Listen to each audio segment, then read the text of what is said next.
Miarahambatsika rehetra indray. Tonga amin'ny fotoana fanomezantsika ilazana ny kipitopitony rehetra momba ny varavarana. Ny fanontaniana mipetraka dia hoe inavy moa izy ireo. Voalohany indrindra aloha dia tsy afa-misaraka aminy ny poignée sy ny serrure miaraka amin'ny pommelle. Fa tsaratsara kokoa izy raha mbola asiana balai, arrêt de porte, groom, ny amin'ny tolana asiana joint anti-choc. Samy manana ny asany daholo ireo zavatra voalazantsika teo ambonin'ireo, ka izay indray no hazavaintsika androany. Hazavaintsika voalohany aloha zao ny momba ny poignée sy ny serrure.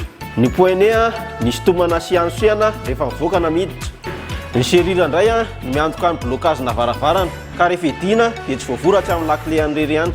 Ary eo ihany koa joint anti-choc sy ny balai izay tena ilaina mba tsy hainoana ny feo any ambadika. Raha ny porte ouvrant dia tsaratsara kokoa raha asiana groom mba tsy hampikaratoka be azy rehefa midy fa mba hanalefaka azy.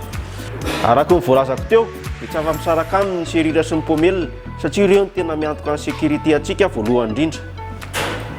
Hiditra indray tsika amin'ny porte coulissante. Marihana fa mitsitsy espace kokoa ny porte coulissante satria izy tsy mikopaka. Tena tsaratsara kokoa ny fahaizana misafidy ny accessoire amin'ny porte coulissante satria hafa ihany ny règle misy soft close, izany hoe mba manalefaka kokoa ny fikatoanana.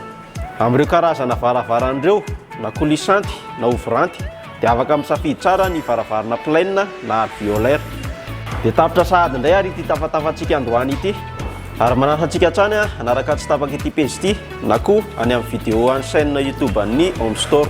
Mandrapitafa daholo indray ary.